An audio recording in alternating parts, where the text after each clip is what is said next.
Okay, student, today we'll discuss about grade 12 history, chapter 1, part 7, the Eastern question. Eastern question.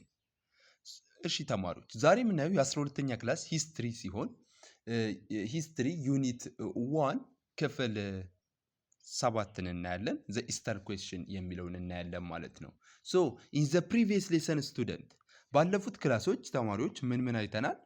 ዴቨሎፕመንት ኦፍ ካፒታሊዝምን አይተናል፣ ኢንዱስትሪያል ሪቮሉሽን አይተናል፣ ናሽናሊዝምን አይተናል፣ ዩኒፊኬሽን ኦፍ ኢጣሊን አይተናል፣ ዩኒፊኬሽን ኦፍ ጀርመኒ፣ አሜሪካን ሲቪል ዋር አይተናል። እነዚህ ቶፒኮች ማለት ነው። ግን ዛሬ የምናየው ኢስተርን ኩዌስችን የሚለውን ሌሰን 7 ነው ማለት ነው። ሶ ወደዚህ ቶፒክ ከመግባታችን በፊት ግን ተማሪዎች ለዚህ ቻናል አዲስ ከሆናችሁ ወይም ሰብስክራይብ ካላደረጋችሁ ሰብስክራይብ አድርጉ። እናንተ ላይ ምንም የሚቀንስ ነገር የለም። ሶ እኔ ላይ ለኔ ይጠቅመኛል፣ እናንተ ላይ ምንም የሚጨምር የሚቀንስ ነገር የለም። ኦሬዲ ይሄንን ካያችሁ ይሄንን ቪዲዮ የሆነ ነገር ትጠቀማላችሁ። ሶ ስለዚህ ሰብስክራይብ አድርጉኝ፣ ኮሜንትም ጻፉ። ሶ ዘ ኢስተርን ኩዌስችን ኮምፒታንሲ አለ። እንደ ማንኛውም ጊዜ ኮምፒታንሲ አለ እዚህ ጋር። ኮምፒታንሲ ማለት ይሄንን ቶፒክ ከጨረሳችሁ በኋላ ተማሪዎች ይሄን ሊያውቁ ይገባል ተብሎ የተጻፉ ናቸው። ኢንተራንስ ሲወጣም ይሄ ቤስድ ያደርጋል። ሁሉንም ሲያነቡ አይውሉም ማለት ነው። ሶ ባይ ዘ ኢንድ ኦፍ ዚስ ሌሰን ዩ ዊል ቢ ኤብል ቱ ስቱደንት ይሄንን ቶፒክ ካለቀ በኋላ እናንተ ልታውቁ ይገባል ተብሎ የተጻፉ ነገሮች አሉ። አንደኛ አንደርስታንድ ዘ ኔቸር ኦፍ ዋት ዘ ኢስተርን ኩዌስችን። ሶ ሁለተኛ አርጊው ኦን ዘ ሩል ኦፍ ናሽናሊዝም ኢን ኢስተርን ኩዌስችን ይላል። ሶ ሶስተኛ አናላይዝ ዘ ኮዝ ኤንድ ኮንሲኩዌንስ ኦፍ ዋት ዘ ባልካን ዋር ይላል ማለት ነው። ሶ እነዚህ መመለስ አለባችሁ። ቶፒኩን ጨርሰው ትመልሱታላችሁ።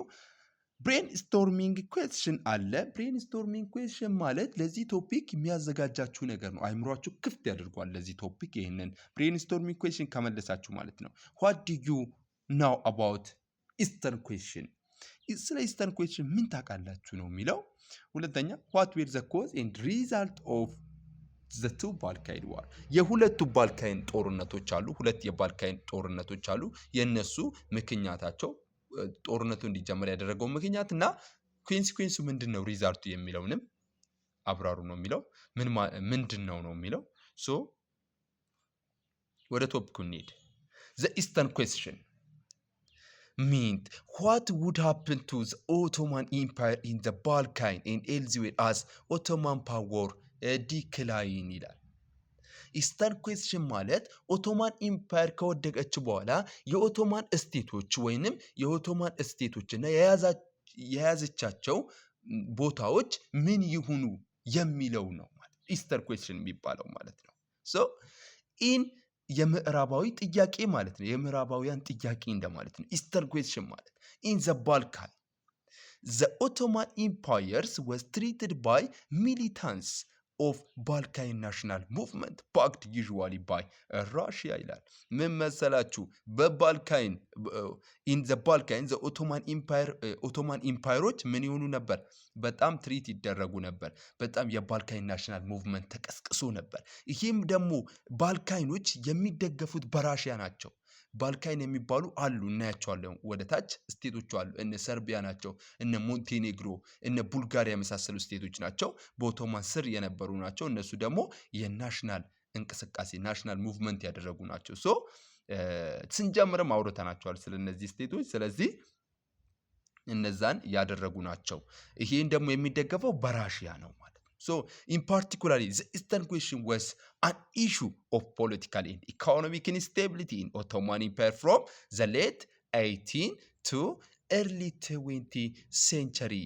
Moreover, it was the main cause of subsequent strategic computation and political consideration of European great power in the region. ምን መሰላችሁ? በአጠቃላይ ኢስተርን ኩዌስችን ማለት የፖለቲካ እና የኢኮኖሚ ጥያቄ ነው። ገብቷቸዋል። በ18ኛ እና በ20ኛው ሴንቸሪ የኦቶማን ኢምፓየር አለመረጋጋቱን ተከትሎ የተነሳ የፖለቲካና የኢኮኖሚ ጥያቄ ኢስተርን ኩዌስችን ይባላል ማለት ነው። በቃ ይህንን ያዙ። ሶ በ18 እስከ 20ኛው ሴንቸሪ ሞሮቨር ይላል it was the main cause of subsequent strategic competition in the political consideration of European great power in the region ይላል። በአብዛኛው አሁን ኦቶማን ኢምፓየር ተዳክማለች ብለናል።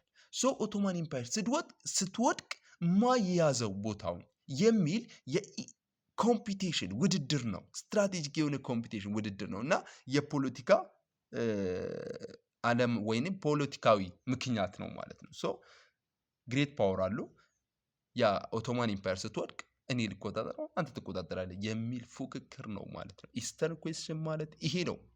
ሶ ወደ ሌላው ስንሄድ እነዚህ በዛ ሰዓት የነበሩ የባልካን ሪጅኖች ናቸው። አልቤኒያ፣ ግሪስ፣ መቄዶኒያ፣ ኮሶቮ፣ ቡልጋሪያ፣ ቱርኪ፣ ሞንቴኔግሮ፣ ሰርቢያ፣ ሄርዞጎቪና፣ ቦስኒያ፣ ዘባልካን፣ ሮማኒያ፣ ኮርቲያ ነው የሚለው ሶልቫኒያ የሚባሉ ስቴቶች ናቸው። እነዚህ ሁሉ የባልካን ሪጅኖች ነበሩ በዛ ሰዓት የነበሩ ማለት ነው። ሶ እነዚህ ሁሉ የሚመራው በኦቶማን ኢምፓየር ነበር ማለት ነው። ሶ at the collapse of the Ottoman Empire approached, the European power engaged in power struggle to safeguard their military and strategic and commercial interest in the Ottoman domains ይላል። ምን መሰላችሁ? as the collapse of Ottoman Empire ልትወድቅ ስትቃረብ ይላል the European power engaged in power struggle አውሮፓዎች የአውሮፓ ሀገራቶች ምን የፓወር ወይንም የስልጣን ስትራግል ማድረግ ጀመሩ ማለት ቱ ሴፍጋርድ ዜር ሚሊታሪ ስትራቴጂ ኤንድ ኮመርሻል ኢንተረስት ኢን ኦቶማን ዶሜን በኦቶማን ዶሜን ላይ አሁን ይሄ ሁሉ የሚያደርጉት እነሱ ለመውረር ነው። ገብተው ኦቶማን ኢምፓየር ትዳከማለች አይደል? ገብተው ይይዟታል። ከዛ በኋላ የተለያዩ ፋይናንሻል ይረዳሉ። ከዛ በኋላ የራሳቸው ግዛት ለማድረግ ነው የሚሄዱት ማለት ነው። ሶ the decline of the Ottoman Empire benefited Imperial Russia. On the other hand, Austro-Hungary and United Kingdom demand in empire preservation as being in their best interest ይላል። ምን መሰላችሁ?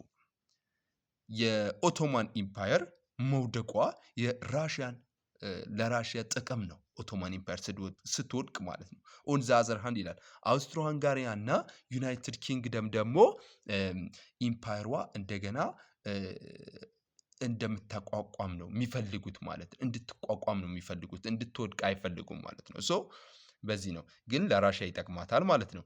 ኢን ዘ 1817 the hardship of Ottoman had increased their treasury was empty and they faced insurrection not only in Herzegovina and Bulgaria but also Serbia and Montenegro ይላል። ምን መሰላችሁ? በ1870 አካባቢ ኦቶማን ኢምፓየር በጣም ሃርድሺፕዋን በጣም እየተዳከመች መጣች ማለት ነው። ሶ እየጨመረ መጣ። ሶ their treasury was empty and they faced insurrection not only Herzegovina, Bulgaria ሁሉም ያላቸው ስቴቶች ደግሞ ምን ማድረግ ጀመሩ? መነሳት ጀመሩ። በቃ ጦርነት ማንሳት ጀመሩ። ለነጻነታቸው መታገል ጀመሩ ማለት ነው በዛ ሰዓት። ሶ however the Ottoman Empire managed to crush the insurgent in August 1876 በ1876 ግን ኦቶማን ኢምፓየር ይህንን እንቅስቃሴን ወይንም ለነጻነት የሚያደርጉት ትግል ልትችላለች ወይንም ልትቀርፍ ችላለች። on the other hand Russia now intended to enter the conflict on the side of rebel using rumors of Ottoman atrocities against the Replian population as an excess. ምን መሰላችሁ? በሌላ በልኩ ደግሞ ራሽያ ወደ ጦርነቱ መግባት ትፈልጋለች። ለምን ምንን ደግፋ? እነዚህ አማጽያኖቹ ማለት ነው እነ ሄርዞጎቪና፣ ቡልጋሪያ፣ ሰርቢያን፣ ሞንቴኔግሮን ደግፈው ምን ማድረግ ይፈልጋሉ? እነሱን ደግፋ መግባት ትፈልጋለች ማለት ነው። ምክንያቱም እሷ ራሱ የራሷ ጥቅም ለማስጠበቅ ነው መገባው። ሶ እነዚህ የኦቶማን ጭቆና ነው። ኦቶማን በነዛ ላይ እየጨቆነች ነው።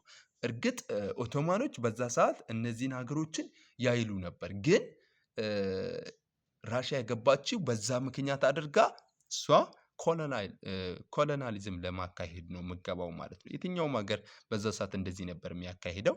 ኢን ኤፕሪል 1877 ራሽያ ዲክሌር ዋር አጌንስት ዘ ኦቶማን ኢምፓየር በ1877 ኤፕሪል ላይ ራሽያ ምን አደረገች? ኦቶማን ኢምፓየር ላይ ምን አደረገች? ጦርነት አወጀች ማለት ነው። ኢት ሃድ ኢፌክቲቭሊ ስኩዌርድ አውስትሪያን ኒውትራሊቲ ዊዝ ዘ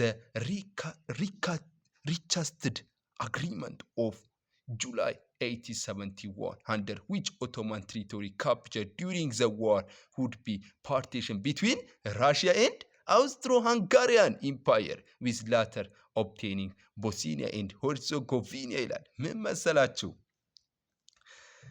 ግን ራሽያ ወደ ወይንም ኦቶማን ኢምፓየር ላይ ጦርነት ያወጀችው በመጀመሪያ የአውስትሪያን ምን ኒውትራሊቲን ካረጋገጠች በኋላ ነው። ሪጂናሊቲ ማለት ነፃ እንድትሆን ከጦርነቱ አውስትሪያ እንደማትገባ ካረጋገጠች በኋላ ነው ይሄንን ነገር ያወጀችው ጦርነቱን። በምን አግሪመንት? ሪካስትድ አግሪመንት ይባላል አግሪመንቱ ማለት ነው። ኦፍ ጁላይ በ1876 በዚህ አግሪመንት በዚህ ስምምነት የአውስትሪያን ኒውትራሊቲ አግኝታለች። ከዛ ጦርነቱ ላይ ጦርነት አወጀች። ከዛ በኋላ ግን ይሄ ደግሞ አውስትሪያ በዚህ ጦርነት ምን ታተርፋለች? ሁለታቸው ስምምነት ፈጠሩ። ሶ በዚህ ስምምነት አውስትሪያ ምንድነው የምታተርፈው? ይሄ እኔ ኦቶማን ኢምፓየርን አጥቅቼ ማገኘውን ጥቅም እኩል በኩል እንካፈለዋለን ብላ ስምምነት አደረገች። ምን ላይ? ሪካስትድ አግሪመንት ላይ ማለት ነው። ሶ በዚህ አግሪመንት ይህንን ነው የተካሄደው ማለት ነው። ሶ which Ottoman territory captured during the war would be partition between Russia and Austro-Hungarian Empire ለሁለቱ ነው የሚካፈሉት with the latter obtaining Bosnia and Herzegovina ሶ በኋላም ደግሞ ቦስኒያ እና ሄርዞጎቪናን ወሰደች ማለት ነው። ብሪቴን ዲድ ኖት ኢንቮልቭ ኢትሰልፍ ኢን ዘ ኮንፍሊክት። ብሪቴን ደግሞ በጦርነቱ አልገባችም። ጦርነቱ ላይ አልገባችም። however when Russia treated to conquer Constantinople now Istanbul Britain urged Austria and Germany to ally with it against Russia ይላል። ምን መሰላችሁ? ከዛ ይህንን ይዛ አልተቀመጠችም። ቦስኒያ እና ሄርዞጎቪና ይዛ አልተቀመጠችም። ማነች? ሩሲያ ማለት ነው። አሁንም ቱርክ ኮንስታንቲኖፕልን ለመውሰድ መጣች። አሁን ኢስታንቡል የምትባለዋ ማለት ነው የቱርክ ዋና ከተማ። ሶ እሷን ለመያዝ መጣች ማለት ነው። መጣች። ሶ ስትመጣ ምን አደረገች? ብሪቴን አርጊ አውስትሪያ ኤንድ ጀርመን ቱ አላይ ዊዝ ኢትስ አጌንስት ራሽያ።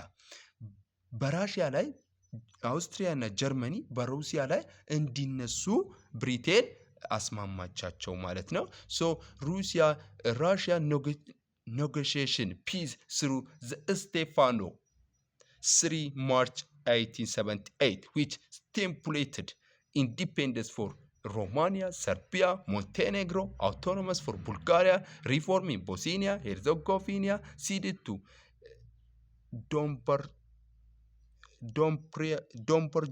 Dombarjo and a part of Armenia and a large indemnity to Russia. ምን መሰላችሁ? ሩሲያ ኔጎቲዬት አደረገች፣ የሰላም ስምምነት አደረገች። እነዚህ ሶስቱ አገራቶች ሊነሱባት እንደሆነ አውቃ ማለት ነው። ይሄም ትሪቲ ምን ይባላል? ሳን ስቴፋኖ ይባላል። የሳን ስቴፋኖ ስምምነት ይባላል። በዚህ ስምምነት ምን አካሄዱ ማለት ነው? እነዚህ አራቱ አገራቶች ሩሲያ፣ አውስትሪያ፣ ጀርመኒ፣ ብሪቴን ማለት ምን አደረጉ? ለቡልጋሪያ ነፃ እንድትሆን፣ ሰርቢያንም ነፃ፣ እነዚህ የያዘቻቸው ስቴቶች በሙሉ ነፃ እንድትለቅ። ከዛ በኋላ ምን አደረገች? ለራሷ ምን ተሰጣት? ለጦርነት ካሳ ግን እንዲከፈላት አደረገች ማለት ነው፣ ሩሲያ ማለት ነው። ሶ this would give Russia great influence in South Eastern Europe as it could dominate a newly independent state ይላል። ምን መሰላችሁ? ይሄ ደግሞ የጦርነት ካሳው ለሩሲያ በጣም ትልቅ የሆነ ጥቅም ነበረው። በሳውዝ ኢስተርን ኢሮፕ ላይ ጫና እንድታሳድር አድርጓታል ማለት ነው። ሶ ይሄ ደግሞ however to reduce this advantage to Russia the great power especially Britain insisted on through a revision of the Treaty of San Stefano ይላል። ምን መሰላችሁ? ሩሲያ ብሪቴን ምን አደረገች? ይህንን ነገር ለሩሲያ በጣም አድቫንቴጅ ስላለው ይህንን ለመቀነስ ብሪቴን በተለይ ብሪቴን ምን አደረገች? የሳን ስቴፋኖ ስምምነት ይታደስ ሪቫይዝ ይደረግ የሚል አወጣች ማለት ነው። ሪቪዥን ይደረግ ሳን ስቴፋኖ ለራሽያ በጣም ስለጠቀማት እንደገና ይታይ የሚል ያወጣች ማለት ነው። አት ዘ ትሪቲ ኦፍ በርሊን ይላል። አት ዘ ትሪቲ ኦፍ በርሊን ኦን ጁላይ 13 1878 the boundary of the new state were adjusting Ottoman Empire favor ይላል። ሶ ምን መሰላችሁ በበርሊን ስምምነት ደግሞ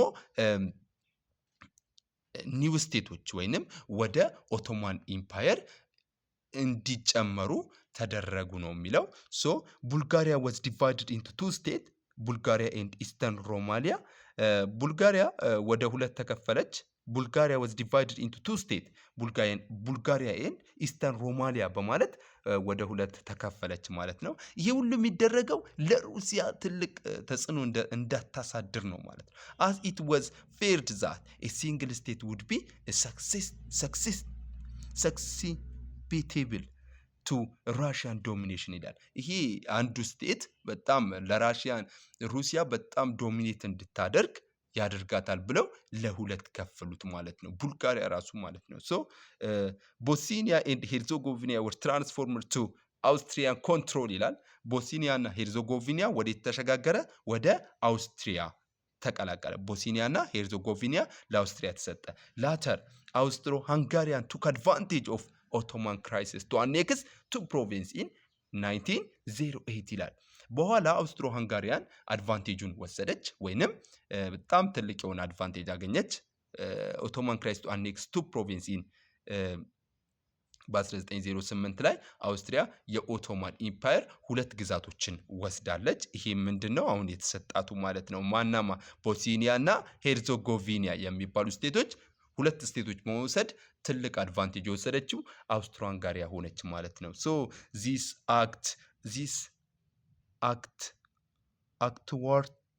actraging pan-Slav nationalist in Serbia.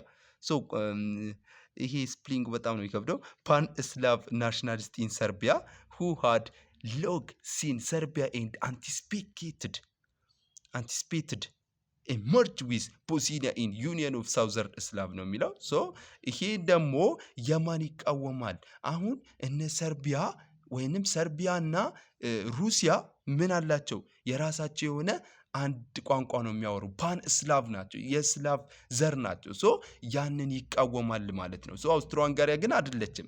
ሶ ዚስ ኢቨንቹዋሊ ቢካም አን ኢሚዲየት ኮዝ ኦፍ ወርልድ ዋር ዘ ፈርስት ለአንደኛ ዓለም ጦርነት ራሱ ኢሚዲየት ኮዝ እንዲሆን አድርጓል። ምክንያቱም ምን መሰላችሁ? የአንደኛ ዓለም ጦርነት እንደምታስታውሱት ኢሚዲየት ኮዙ ፍራንስ ፈርዲናንድ መሞት ነው አይደል? ሶ በጋብሪኤል ፕሪንሲፕ በሚባል ሰውዬ መገደሉ። ሶ ይሄ ደግሞ በማን ጦርነት ነው? በሰርቢያና በአውስትሮ ሃንጋሪያን ነው። አውስትሮ ሃንጋሪያና ሰርቢያ ነው ይሄን ነገር ሊካሄድ የቻለው ማለት ነው። ሶ ሰርቢያ ስትገለው ነው ይሄ አውስትሮ ሃንጋሪያን ለአንደኛ ዓለም ጦርነት መነሻ የሆነው ማለት ነው። ሶ ይሄ የሁለቱ አለመስማማት ለአንደኛ ዓለም ጦርነት መንስኤ ሆኗል ማለት ነው። ጀርመኒ ድሪው አዌይ ፍሮም ራሽያ ኤንድ ቢካም ክሎዘር ቱ አውስትሮ ሃንጋሪያ ዊዝን whom it concluded the dual alliance in 1879 ሶ ጀርመን ድሪው አዌይ ፍሮም ከራሽያ ወጣች። ከማን ተጠጋች? ወደ አውስትሮ ሃንጋሪያ ተጠጋች። ከዛ በኋላ ዱዋል አሊያንስ የሚል ስምምነት አደረጉ። የሁለትዮሽ ስምምነት አውስትሮ ሃንጋሪያ እና ጀርመን ማለት ነው። ጀርመን was also closely allied with Ottoman Empire ጀርመን ደግሞ አሁንም ወዴት? ወደ ኦቶማን ኢምፓየር አንላይድ መጠጋት ጀመረች ወይንም ስምምነት ማድረግ አንድ መሆን ጀመረች ማለት ነው። in return the German government took over the recognition of ኦርጋናይዜሽን ኦፍ ዘ ኦቶማን ሚሊታሪ ኤንድ ፋይናንሻል ሲስተም ይላል። ምላሹም ጀርመን ምን ማድረግ ጀመረች? ይሄ ኦቶማን ኢምፓየር ልትወድቅ ነው፣ በጣም ልትዳከም ነው። ስለሆነ የሚሊታሪ እርዳታና ፋይናንሻል ሲስተም እንደገና ማሻሻል ጀመረች። ጀርመኒ ማለት ነው። ሶ ጀርመኒ ይህንን ማድረግ ጀመረች። ኢት ሪሲቭድ ሰቨራል ኮመርሻል ኮንሴሽንስ ኢንክሉዲንግ ፐርሚሽን to building the Baghdad Railway, which secured for them access to several important economic markets and opened to potential for Germany enter into Persian Gulf of area then controlled by Britain ይላል። ሶ እነዚህ ሁሉ ማድረግ ጀመረች ማለት ነው። በምላሹ ጀርመኒ እነዚህ የባግዳድ ሬልዌይን መገንባት በጣም በቃ ሰፈራል የሆነ የኢኮኖሚክ ማርኬቶችን ወደዛ እንዲሄዱ እንዲከፈቱ በጣም በቃ መልሳ መገንባት ጀመረች። ጀርመን ማለት ነው። ይህንን መገንባት ጀመረች። ከዛ በኋላ ጀርመን ኢንተረስትድ ዌር driven not only by commercial interest but also by going rivalry with Britain and France ይላል። ምን መሰላችሁ እዚህ ጋር ጀርመን የኮመርሻል ኢንተረስት ብቻ አይደለም ያላት የብሪቴንና የፍራንስን ፉክክርን ያለ ማለት ነው። ብሪቴንና ፍራንስ ነው በዛ ሰዓት በጣም አያላን ነበሩ። እዛም አካባቢ የነበሩት እነሱን ያለ ማለት ነው። ከነሱ ፉክክር ነው። ከነሱ ሪቫለሪ መግጠም ነው ፈልጋ ነው። ሶ የነሱ ሀያልነት እንዳይኖር ነው እዛ አካባቢ የሁሉ ማድረግ የጀመረችው ማለት ነው።